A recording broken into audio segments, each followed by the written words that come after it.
Как вернуть жену, если она не хочет отношений? Почему жена хочет развестись, при этом хорошо относится к мужу и говорит, что давай разведемся, но останемся друзьями? С вами семейный психолог-примиритель Светлана Белькевич. Есть очень много советов о том, как вернуть жену, сохранить семью, когда она на грани развода. Всегда нужно учитывать, что происходит в семье. Если это ситуация, когда жена хочет развестись, потому что она разлюбила, пропали чувства, то можно вернуть и любовь, и чувства при условии, что изначально была та самая любовь. И в этой ситуации нужно вызвать скуку, чтобы она заскучала, ностальгия появилась.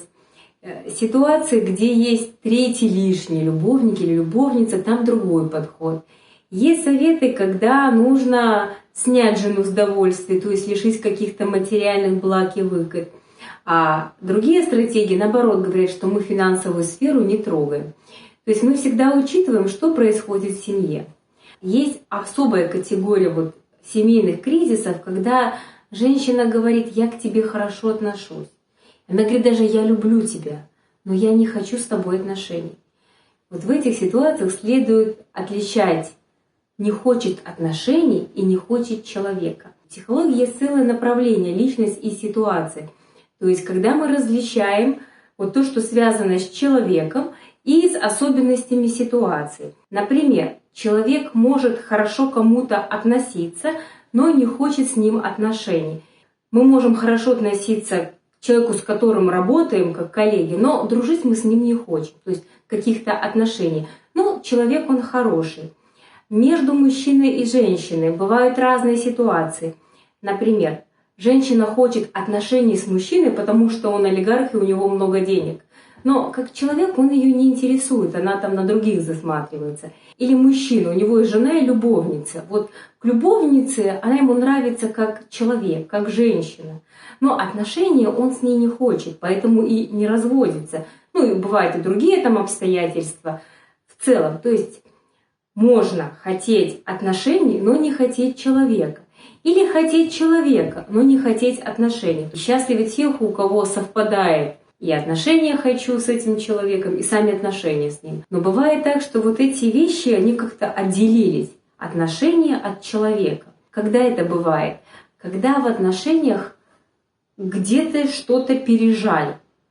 Что это может быть? Чрезмерный контроль, ревность, сильная забота о другом и навязывание своего мнения. И здесь такой важный момент. Человек часто это делает не со зла, а иногда, чаще всего, когда мы это не чувствуем. Есть такая легенда про богатырей. Ему Боженька дал силу, и он кинул булаву свою, она через несколько дней прилетела. Боженька говорит: нет, он же свою силу не чувствует, и забрал у него половину или какую-то часть. Я клоню к тому, что иногда у нас столько силы, что мы ее не чувствуем. Есть такие силачи, которые батарею могут, как гармошку.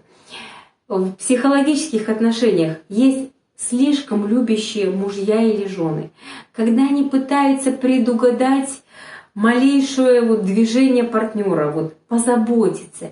И эта чрезмерная забота, она душит, человек начинает задыхаться. В таких ситуациях женщины жалуются на то, что его стало слишком много. Муж меня давит.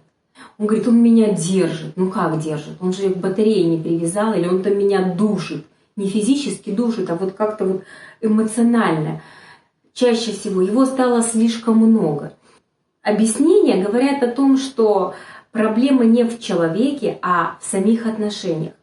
Какие там проблемы могут быть? Это чрезмерный контроль, когда мы пытаемся удержать и проконтролировать то, что не контролируется. Слишком много факторов и обстоятельств, и это очень сильно изматывает. Кроме того, близкий человек тоже же видит, что человек дорожит отношениями, он делает все возможное и невозможное и может тоже манипулировать. Второе, то есть это чрезмерный контроль. Второе, ревность по поводу, а чаще всего без повода. Или это какая-то чрезмерная забота. Но я же переживаю, я же волнуюсь, я же звоню, чтобы узнать, доехала, не доехала, а вдруг что случилось. Это те случаи, когда мы Нам хочется, чтобы жизнь другого была более интересной, насыщенной, эмоциональной, какой-то вот более вкусной, что ли. И мы так вот заботимся другому, что другому это не надо. И еще бывает, когда люди навязывают другому мнение, образ жизни, как нужно жить, уму-разуму учат. Дело в том, что даже если человек делает какую-то ошибку, и люди, которые оказались на дне жизни, они все равно хотят нести какую-то ответственность, как-то участвовать в собственной судьбе. В этой ситуации что нужно сделать? Если у нас, как говорится, перегибы на местах, то есть много контроля, много ревности, много забот, то что нужно сделать? Уменьшить эту дозировку. В градусах, в процентном соотношении, в объеме, как вам удобно, вот, чем вы померяете. Но проблема в том, что мы это часто не чувствуем. На консультацию человек приходит и говорит: так я-то не забочусь. Я говорю: я-то понимаю, что вы не заботитесь. Но ваша жена, она чувствует, что ее контролируют, ее преследуют, ей не дают спокойно вздохнуть. Как это отпустить? Ну, здесь нужно смотреть индивидуально. Почему я всегда говорю индивидуально? Я еще не встречала такого случая, чтобы человек не знал, как это сделать. Проблема в том, что я-то знаю, как сделать, но я не могу это сделать. Я вот про себя часто говорю: я знаю, что после 6 не стоит есть. Я после 6 не ем. Но ближе к 11 я очень люблю что-нибудь там прикусить. Вот здесь такая же ситуация. Человек знает, что не надо ревновать, что не надо контролировать, но почему-то это делается. Или иногда человек говорит: так это же не контроль, это забота. Это, скажем так, подмена понятий, там нужно вот в индивидуальном порядке разобрать эти вещи. Вот в этих ситуациях, когда жена не хочет отношений, когда она говорит: тебя стало слишком много, ты меня душишь, я задыхаюсь, отпусти меня. Основная стратегия направлена на то, нужно отпустить, чтобы удержать. Казалось бы, это как? Что отпустить? Куда отпустить? Кому отпустить? Непонятно. Мы отпускаем то, где пережали. Контроль, ревность, заботу. В этой стратегии есть очень большой риск. Как это так отпустить? А вдруг она куда-то уйдет? А вдруг она себе кого-то найдет? Я потеряю контроль. Когда мы контролируем, мы очень напрягаемся. Мы пытаемся контролировать даже то, что не контролируется. И это приводит к истощению нервной системы. То есть мы же не можем там контролировать погоду или какие-то форс-мажоры, слишком много обстоятельств. А другой человек, когда видит, что вот партнер сильно контролирует, слишком дорожит, он тоже может этим воспользоваться. Это тоже будут манипуляции. Итак, в стратегии «Как вернуть жену, если она не хочет отношений», нужно изменить сами отношения. И здесь ключевой акцент мы делаем на то, чтобы отпустить, отступить, чтобы выиграть. Вот эти вещи, казалось бы, нелогичны, да, вот где логика? Отступить, чтобы выиграть, или отпустить, чтобы удержать. Но, тем не менее, история показывает, что вот в особых случаях, ситуациях, когда другого ничего нельзя сделать, это единственный вариант.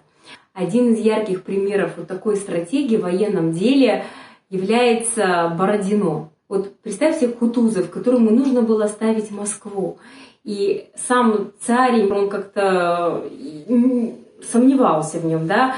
В Бородино, помните стихотворение там: «Скажи-ка, дядя, ведь не даром там». И ворчали старики, то есть все солдаты, весь простой вот народ, царь, вся знать против него, он отступил, потому что он знал, что он победит. Эта стратегия, она нелогичная, она парадоксальная, но здесь должна быть железобетонная уверенность и спартанское спокойствие, что это единственный способ. Вот если ваша ситуация семейная вот относится к этой категории, жена не хочет отношений, то вот это ваша стратегия. Но нужно уточнять, поэтому всегда спрашивайте в комментариях, пишите в личку. Когда жена говорит, что давай разведемся, потому что не хочу отношений, то здесь нужно смотреть, как она относится к мужу. Хорошо, но здесь в кавычках хорошо, потому что диапазон, когда люди разводятся, там всегда все очень плохо. И хорошо это, когда вы вместе можете где-то погулять, вы созваниваетесь, спокойно решаете вопросы по детям, алименты, выплаты по кредиту. То есть как-то договариваетесь, и она вроде бы там не кричит, не истерит, спокойно разговаривает, но говорит: будем разводиться, давай останемся друзьями, я не хочу отношений. При этом нормально, спокойно относится к мужу. В таких парах очень часто женщины жалуются на то, что мужа слишком много. Слишком много его любви и заботы. И она вот от этой любви и заботы прямо задыхается. Она не может дышать. Она говорит: слушай, давай вот разведемся, но будем друзьями. Это говорит о том, что она ценит мужа, и она не готова с ним расстаться, потерять его, тем более дать другой женщине. Но вот сами отношения, их настолько много, и заботы мужа настолько много, что она не может. Вот если ваша жена вам говорит о том, что тебя слишком много стало, я задыхаюсь, меня душат отношения, вот эта история про вас. Это стратегия отпустить, чтобы удержать, а еще она называется отступить, чтобы выиграть. Вот она дипломаты часто используют или военные. Но очень страшно. Реально страшно отпустить, потому что нам кажется, если мы отпустим, мы все потеряем. Тем не менее, если вот мы понимаем этот механизм, как Кутузов, он понимал, что он выиграет. У него не было вариантов. Он знал, что вот это самый лучший вариант. И он отступил. Но он выиграл. Я понимаю, что я сейчас говорю не о логичных вещах. Тут нет логики. Но здесь есть холодный расчет. Когда мы знаем, как это работает, то тогда мы можем это отпустить. Фильм есть такой «Первому игроку приготовиться». Там была компьютерная игра, и нужно было первому дойти до финиша. И никто не мог дойти. И тот, кто сделал это испытание, он понял, что нужно ехать не вперед, а назад. И он выиграл. Я клоню к тому, что есть ситуации, когда вот такая логика причинно-следственная, она не работает. Иногда нужно действовать парадоксальным способом. Вот ситуация, когда жена хочет развестись, уйти от отношений, но при этом она хорошо относится к мужу. Здесь вот основной акцент на том, чтобы отпустить контроль, ревность. И вы посмотрите, что как только вот ослаб вот этот контроль, манипуляции, какое-то напряжение, ожидание чего-то, жена тоже изменилась. Я привожу вот эти примеры от Кутузова до фильма фантастики «Первому игроку приготовиться» к тому, что есть ситуации, которые нелогичны. Но если мы вот пытаемся причинно-следственным способом, с помощью логики ее решить, она может быть нерешаемой. И в результате что имеем? Что жена хочет уйти, потому что слишком много контроля, заботы, опеки, внимания, а муж еще больше вот нагружает этим. Это получается, как лечить воспаление легким нырянием в прорубь. Может быть и полезно в прорубь нырять, но когда человек здоровый. Вот здесь не нужно этого делать. Итак, подводим итог.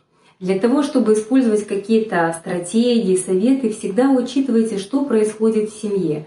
Почему случился разрыв, почему жена хочет развестись. Это пропали чувства, у кого-то появился другой. Любовник или любовница, или жена хорошо относится к мужу, но она не хочет отношений. То есть тогда мы меняем что-то в отношениях. Разные бывают обстоятельства, поэтому всегда можно спросить что-то в комментариях или записаться на консультацию. С вами была семейный психолог-примиритель Светлана Белькевич.